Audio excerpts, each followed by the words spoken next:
Bienvenido, BIGJAY, escape a República Dominicana. Hasta pronto, papi.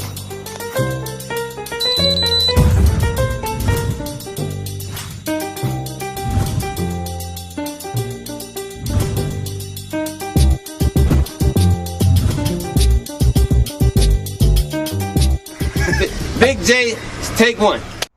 This is Big J Escape to the Dominican Republic. I am honored. I'm excited, man. I am joined by no other Tailor-Made Dreams. What's up, baby? Bro, like I said, and that's real talk, it's a pleasure to be in your company once again.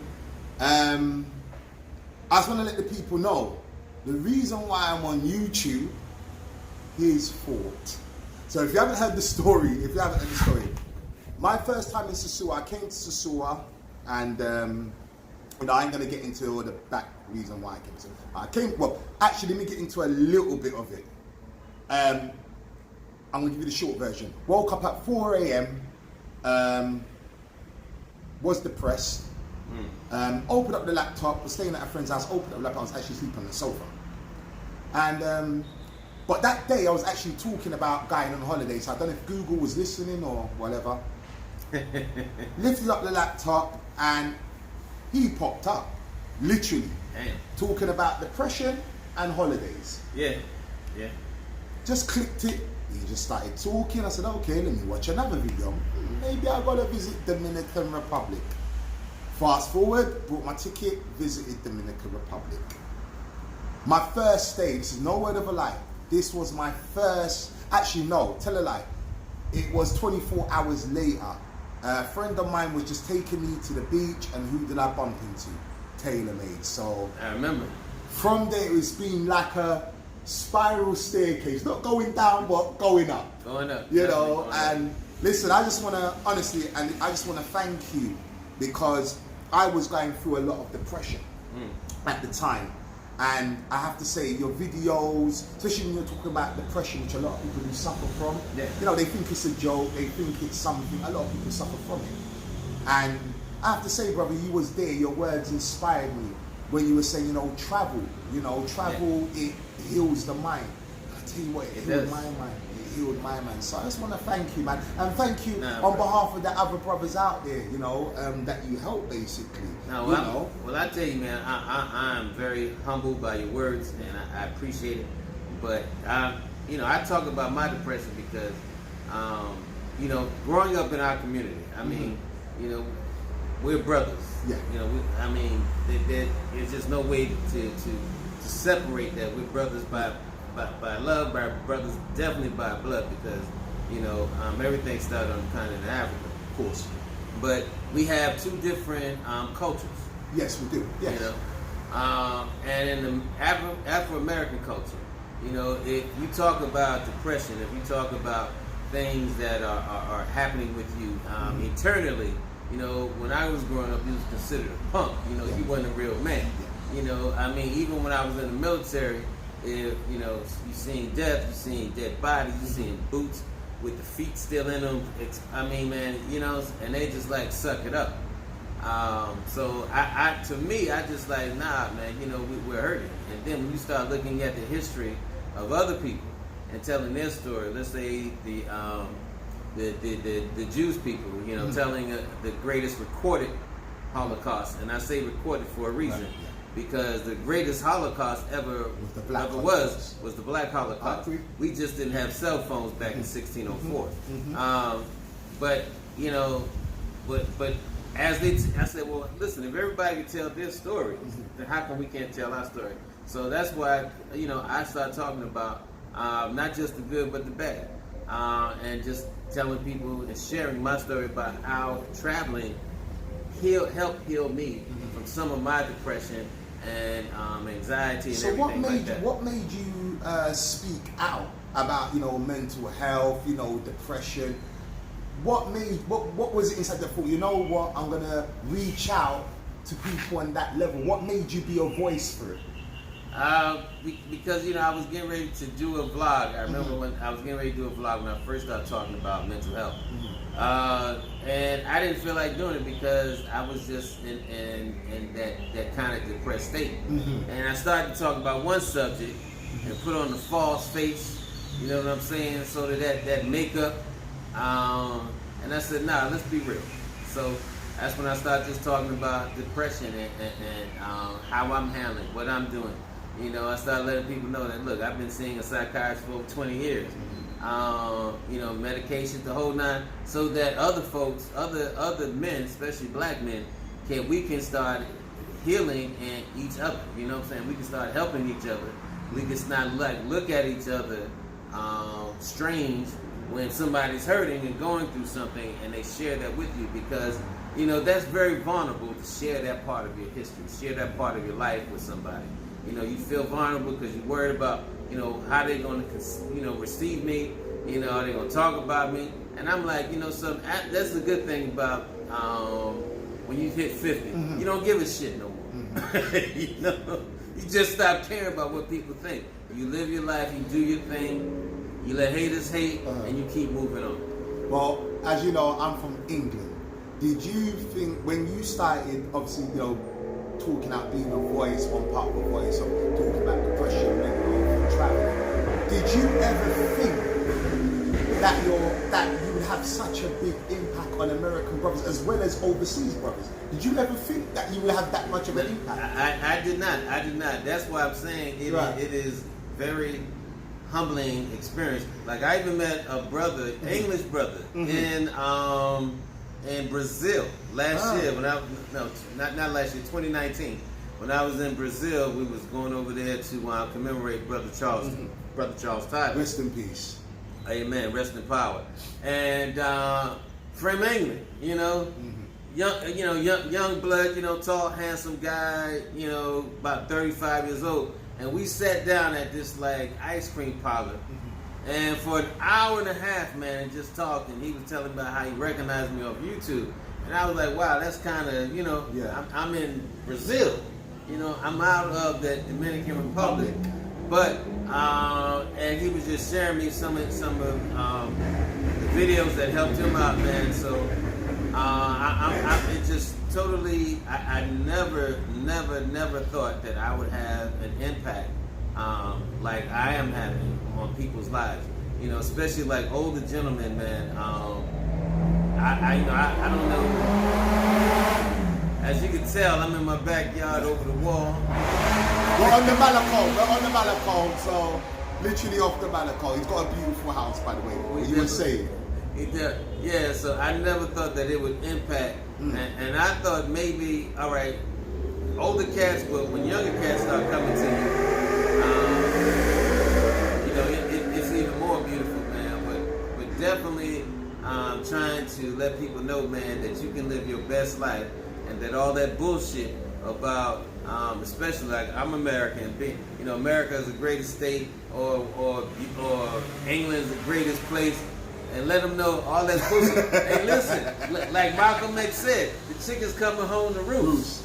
You know, the chickens are definitely coming home to roost. This is not, and I'm going to get off topic for 1 second. No.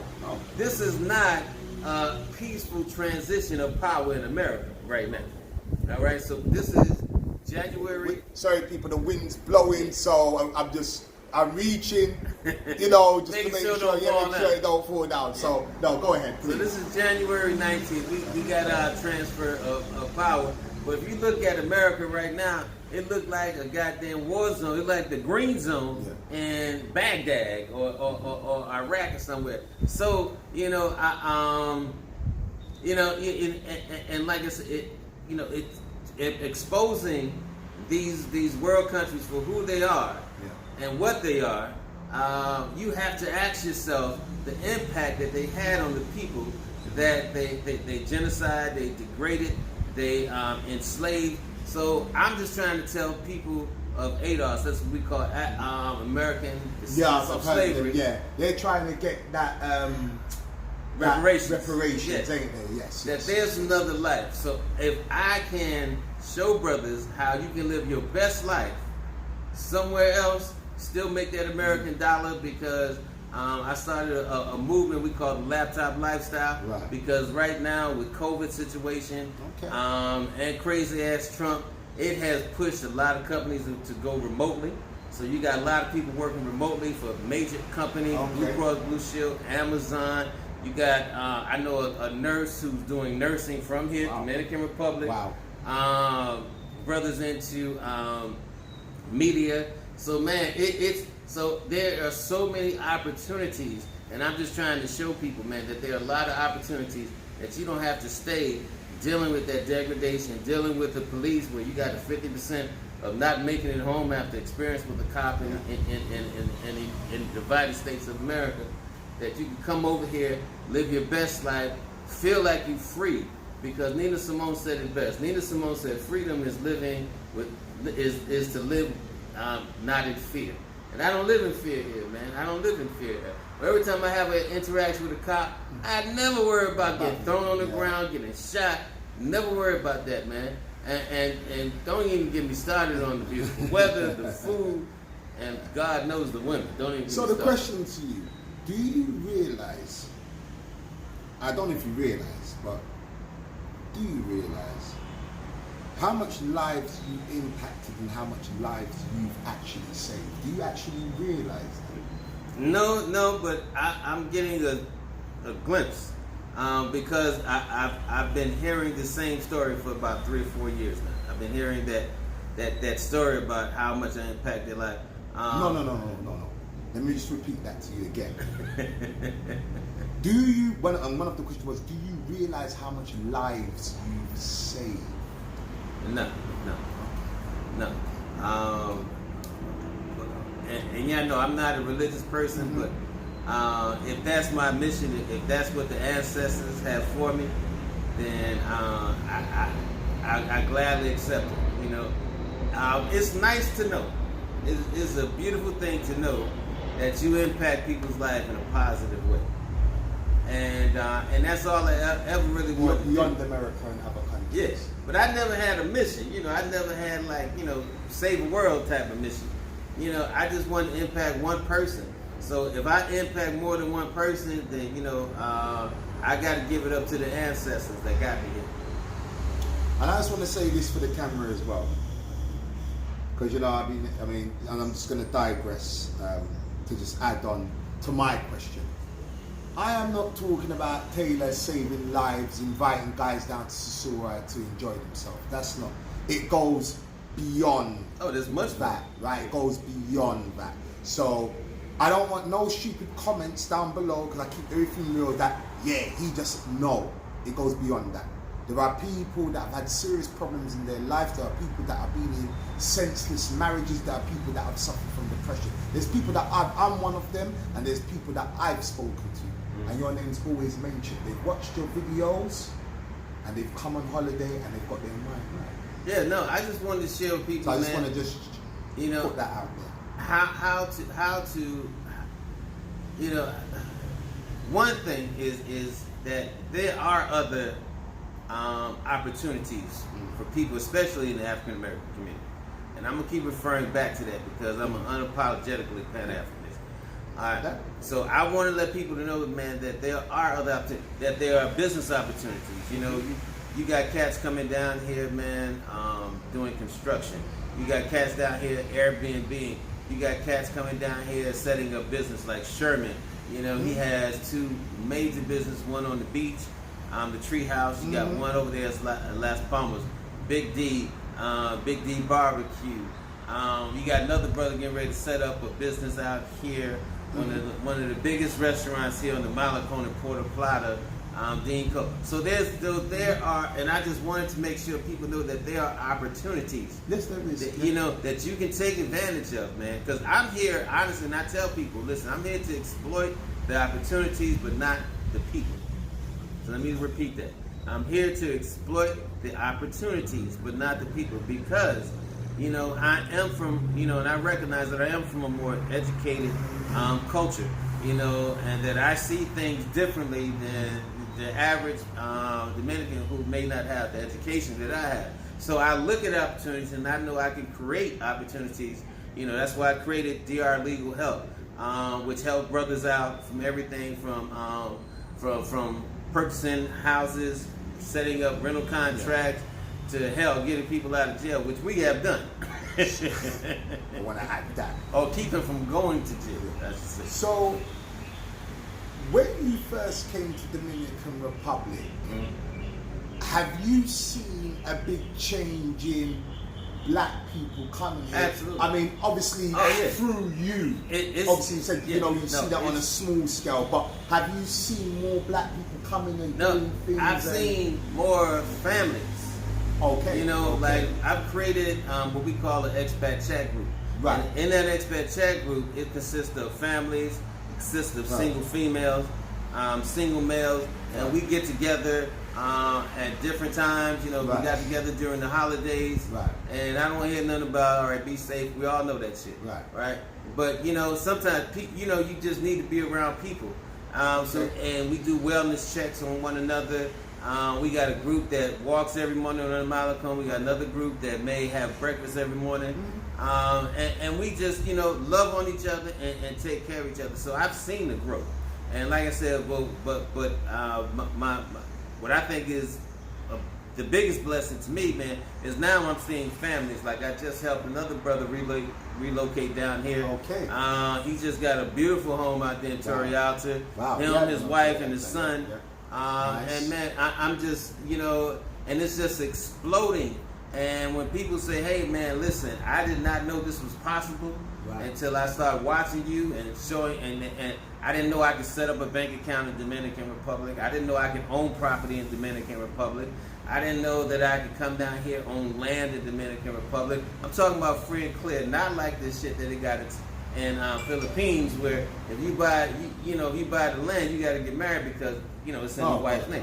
No, you own it free and clear. You know, teaching people about tax laws and just different cultural things, man. So when I see that, you know, it blows my mind. It really does. So why Dominican Republic? I mean, you're a well-traveled man. Why Dominican? What stood out about Dominican Republic? You said, this is going to be my home. Well, obviously, you haven't stopped living. I'm sure there's a few other places you want to travel to. Yeah. But your pit stop now is for what jumped out for Dominican? What was Dominican? I mean, you could have gone anywhere in the world. I'm gonna tell you, Dominican Republic was not my first place to pick.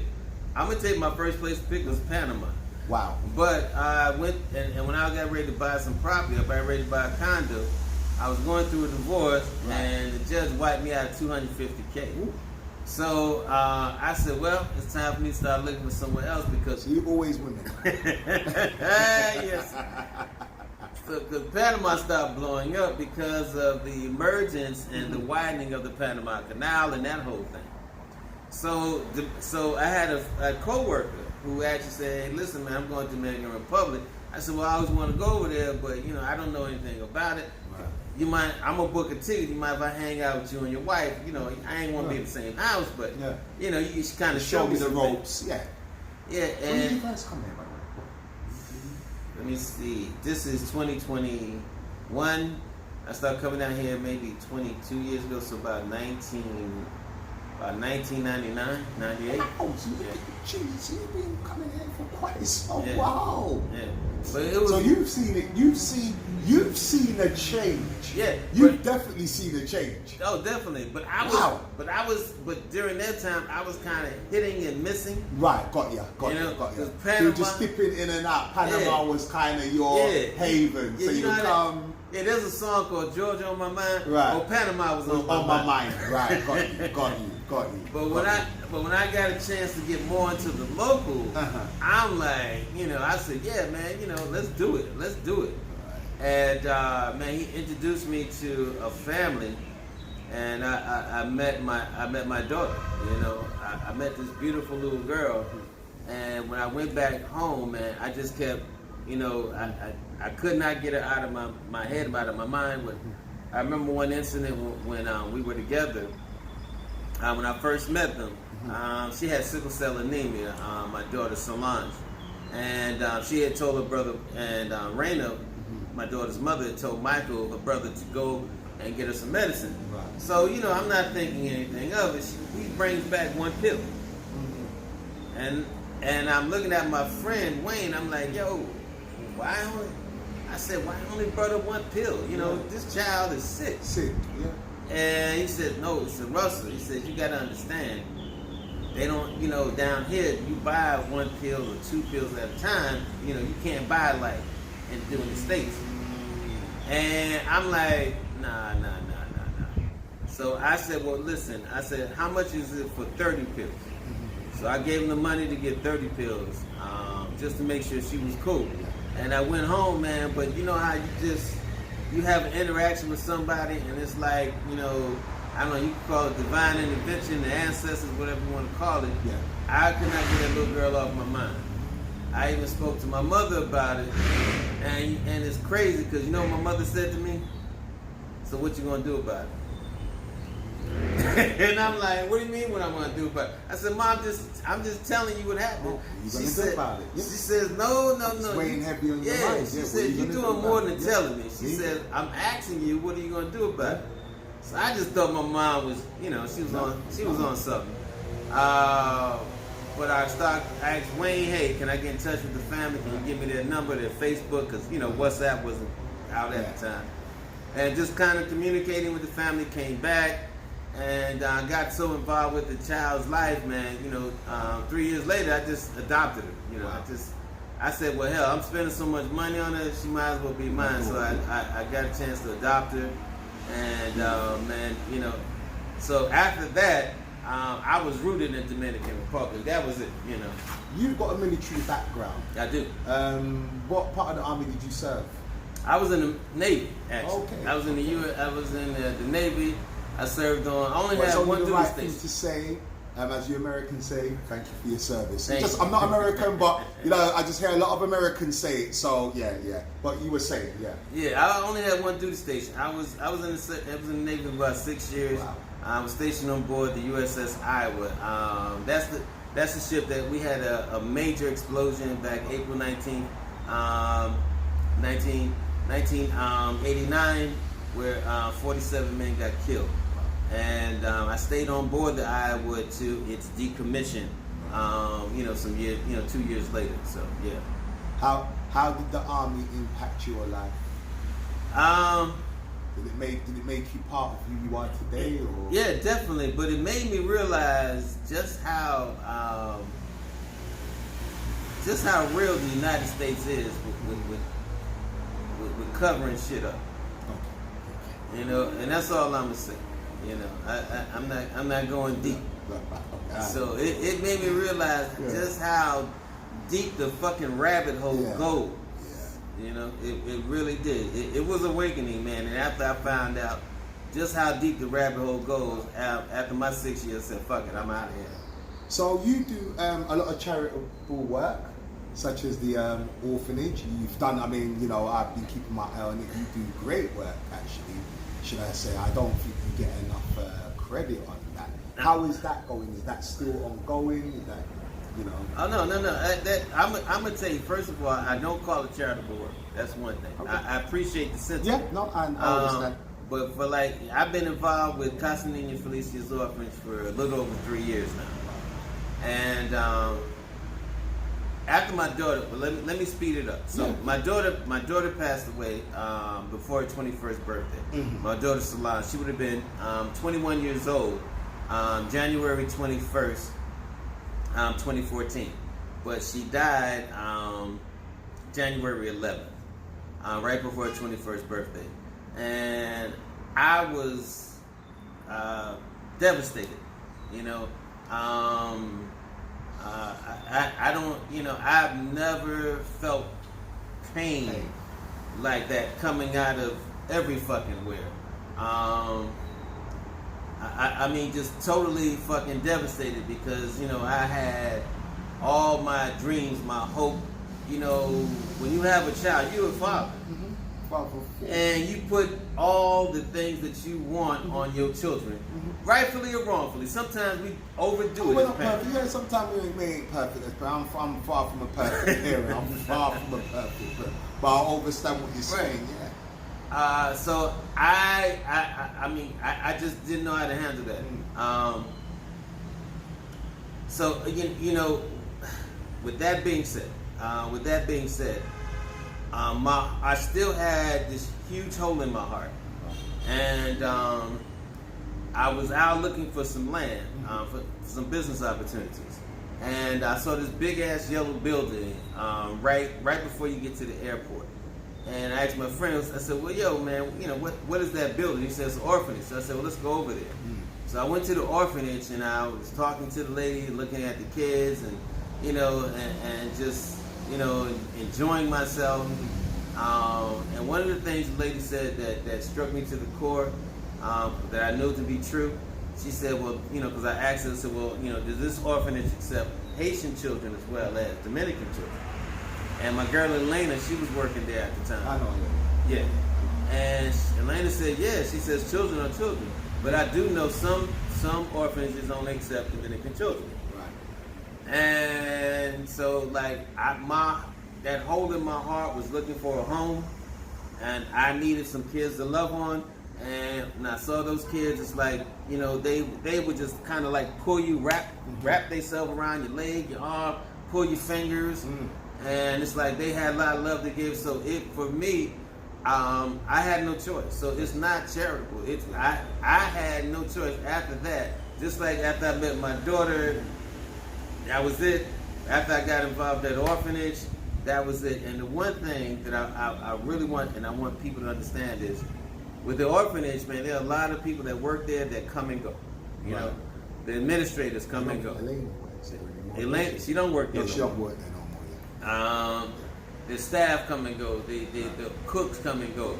And I just said to myself one day, wow. They're seeing people coming with kids. They want consistency. Yeah. And they're seeing people come and go. Imagine as a child, every adult you've ever grown to love walked out of your life. Yeah. Imagine it. They don't understand the aspect of that these people work. They're just seeing that, oh, they've left me. Yeah. We ain't going to see them. Yeah. Exactly. Yeah. So I totally understand that. I have made a commitment with that orphanage, with these kids, man, that I would not leave them. So I'm not going anywhere. Even if I decide, I want to up stakes here, I will still come back, just like what I did with my daughter, visit the orphanage, be involved, and I'm there every month. It's not like so every now and then. Can people, where can people go if they want to do something for the orphanage, or if they want to do something for the orphanage, or they want to donate some money to the orphanage? How do they go about that? Or they want to donate maybe there's something broken in the orphanage.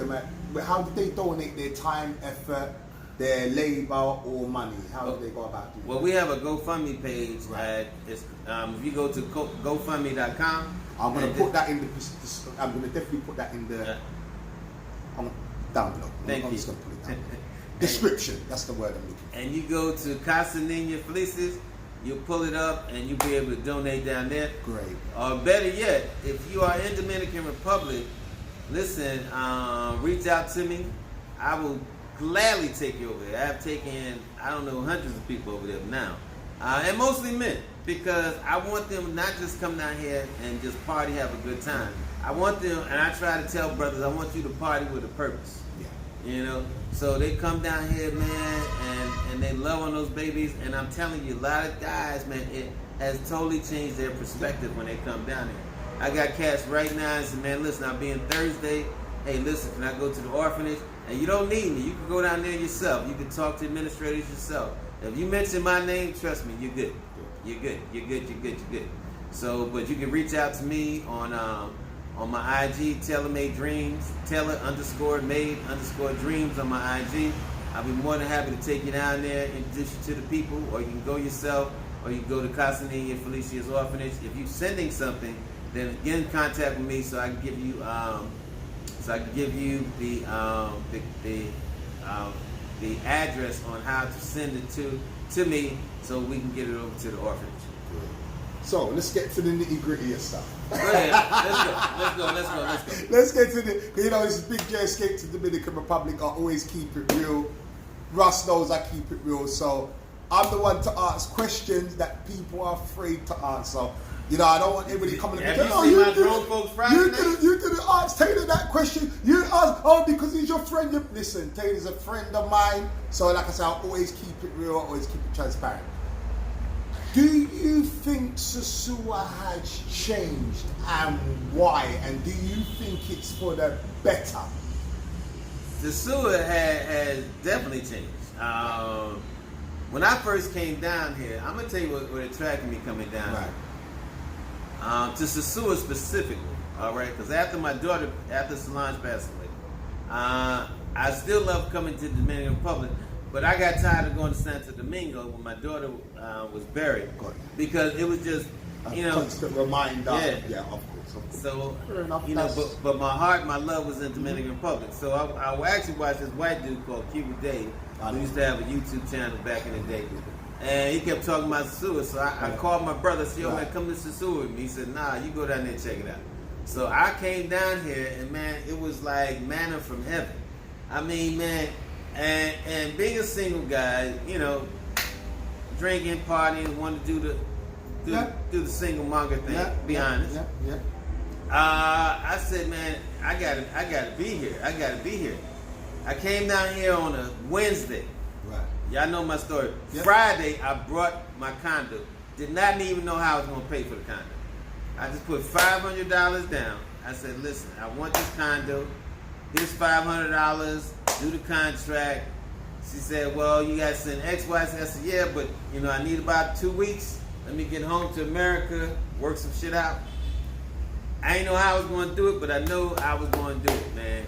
Because I said, I got to be here. I mean, there was just something in me that said, this is home. This is where you're going to be. This is it. And I'm telling you, man, that was it. That was it. So, I mean, I remember what it was like, you know, and I mean, I would say it's definitely changed. Do you think? Oh, definitely changed. Do you think that a load of YouTubers coming over and doing stupid things and not respecting the privacy, do you think that killed sosua? Because there's a lot of debate about it, saying that you know, when the European guys are there, they're not vlogging, they're not talking about it, but it's most of the black brothers that are doing stupid, that's really doing the creep cam thing. Do you think that the government just got hold of it and then it's showing Dominican Republic in a bad light? Do you think it was the brothers that spoke that? Do you think we should take the blame for that? Or do you just think that sosua just needed to change anyway because it's got so much stigmata attached to it? I'm gonna tell you, there's two sides to that coin. Right. There's two sides to that coin. You got some brothers that came down here and vlogging and doing some nice, I mean, doing some good content, right? Like yourself, Brother Ace, who came down here. There's some other brothers. I can't name off the top of my head right now. But just doing some really good, including some good content. And then you got some really stupid brothers who I'm gonna be honest, I have no respect for. Who are just doing gritty shit. You know what I'm saying? Who are who have come over here, who have and like I said earlier, I like to exploit the opportunities but not the people. Right. Well, they decided to exploit the people and not the opportunities. And that's the problem. That's the problem. So is that question answering, are we to...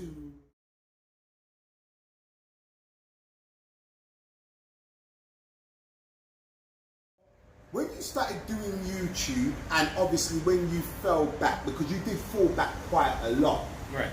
And you know, out of that birth me, you know, flip flop, to name a few, you know, Cerise came on, Bow Race, oh, we could go on, you know, Nora Biz, you know, it just goes on and on and on. Right. So, I'm not a YouTube whore, you know what I'm saying? I don't have to, if I get a video and it gets 48 views, I'm good, you know, because I'm not chasing YouTube for the money. Now, you can make YouTube, I know brothers right now, brothers that I personally know, brothers that I'm very good friends with, that's doing 6 figures on YouTube. I know brothers doing 50,000 on YouTube, 40,000, whatever. But some people, man, you know, they want to turn to YouTube whores. You got a branch that strikes out, and then it starts growing leaves, and it just fills out. And it's going in 5, 10, 15 different fucking directions.